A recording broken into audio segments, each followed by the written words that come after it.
આપણે ગુજરાતીઓ સૂંઠનો ઉપયોગ ઘણી બધી જગ્યાએ કરતા હોઈએ છીએ. ચાનો મસાલો હોય કે વસાણા, સૂંઠ વગર તો એ બની જ નહીં શકે.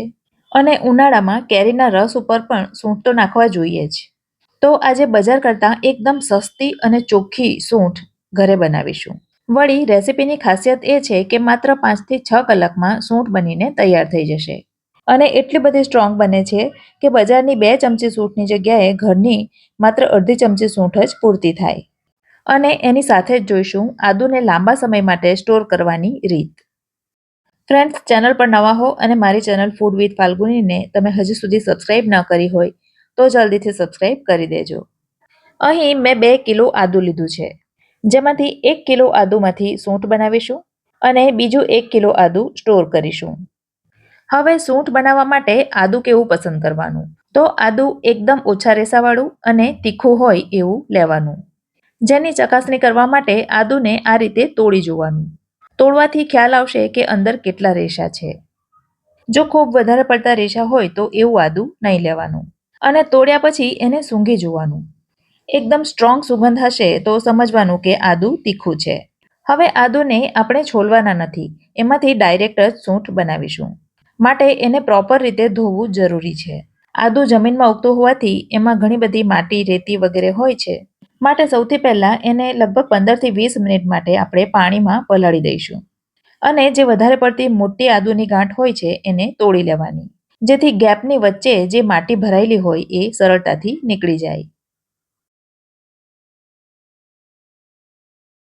તો 20 મિનિટ માટે એને પલાળવા માટે રાખી દઈશું. અને 20 મિનિટ પછી એને થોડું ઘસીને ધોઈ લઈશું. આમ તો આદુ સારું એવું ચોખ્ખું હતું, છતાં પણ તમે જોઈ શકો છો પાણીમાં થોડી માટી દેખાય છે. હવે ફરી એકવાર એને નળ નીચે વહેતા પાણીમાં ધોઈ લઈશું, એટલે એ એકદમ સરસ ચોખ્ખું થઈ જશે. તો આ રીતે બધું આદુને ધોઈ લીધું છે અને ચાળણીમાં નીતરવા માટે મૂકી દીધું છે. હવે એક કોટન કપડા ઉપર એને પાથરી દઈશું અને 15-20 મિનિટ માટે પંખા નીચે રહેવા દઈશું, જેથી એ એકદમ કોરું થઈ જાય. પંખા નીચે ન રાખવું હોય તો જ્યાં હવા આવતી હોય ત્યાં મૂકી દેવાનું. સૂકી હવાથી એ તરત જ ડ્રાય થઈ જાય છે. અને હવે તમે જુઓ તો આદુ એકદમ ચોખ્ખું થઈ ગયું છે અને એકદમ કોરું પણ થઈ ગયું છે. તો સ્ટોર કરવા માટે અને સૂંઠ બનાવવા માટે બંને માટે આદુ તૈયાર થઈ ગયું છે. અને 1-1 કિલો આદુ મેં અલગ પણ કરી લીધું છે.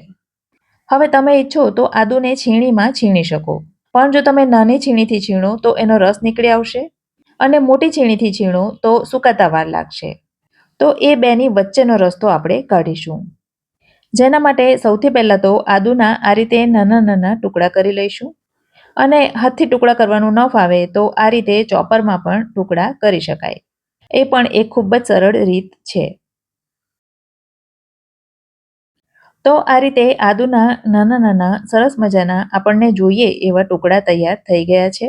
હવે પછીના સ્ટેપમાં ફ્રેન્ડ્સ, મેં આ પ્રકારનું હેન્ડ ચોપર લઈ લીધું છે અને એમાં આદુને આપણે ઝીણું ચોપ કરીશું. તમે ઈચ્છો તો એને મિક્સરમાં પલ્સ મોડ પર પણ ચોપ કરી શકો, પણ એક વાતનું ધ્યાન રાખવાનું કે મિક્સરમાં કરો ત્યારે આદુમાંથી રસ નીકળી જાય એટલું બધું નહીં પીસવાનું.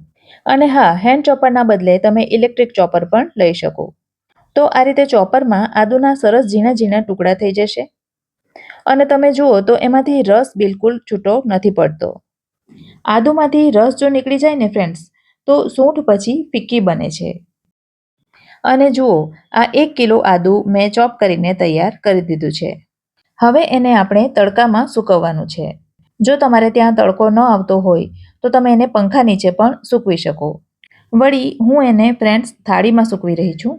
બાકી તમે એને પ્લાસ્ટિકની શીટ પર પણ સૂકવી શકો, પણ આજે ખૂબ જ વધારે પડતો પવન છે તો પ્લાસ્ટિક પર એ સુકાઈ ગયા પછી ઉડી જાય એવું બને. માટે હું એને થાળીમાં પાથરી રહી છું.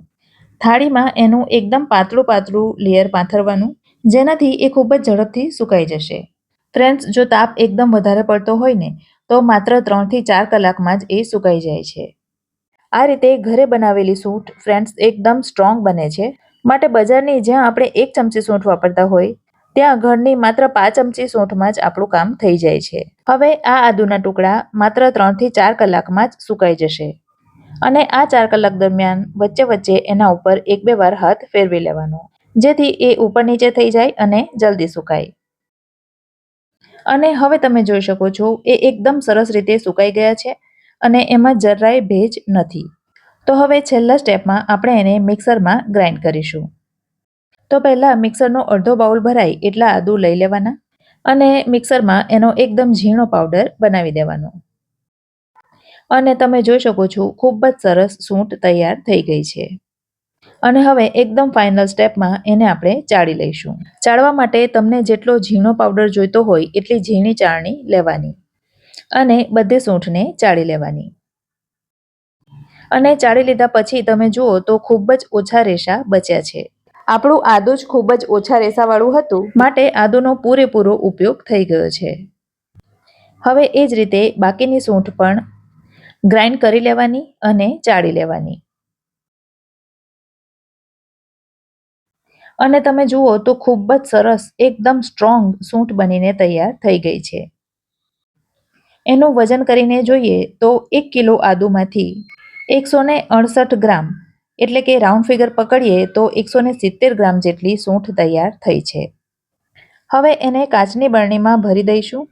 કાચની બરણીને ભેજ રહિત કરવા માટે ગેસ ઉપર થોડીવાર માટે આ રીતે રહેવા દેવાની. વધારે સમય નહીં, પણ માત્ર અડધી મિનિટ જેટલું રાખો એટલે બધો ભેજ ઉડી જશે. અને હવે એને બરણીમાં ભરી દેવાની. આ રીતે બનાવેલી સૂંઠ ફ્રેન્ડ્સ આખું વર્ષ ખરાબ નથી થતી. હવે એને એકદમ ટાઈટ બંધ કરી ફ્રીજમાં રાખવી હોય તો ફ્રીજમાં અને બહાર રાખવી હોય તો બહાર પણ રાખી શકો. હવે ફટાફટથી જોઈ લઈએ કે આદુને ફ્રીજમાં લાંબા સમય માટે સ્ટોર કઈ રીતે કરવું. તો આ એકદમ સરસ રીતે ધોઈ અને કોરું કરેલું આદુ છે અને મેં અહીં આ પ્રકારનો પ્લાસ્ટિકનો એરટાઈટ ડબ્બો લઈ લીધો છે.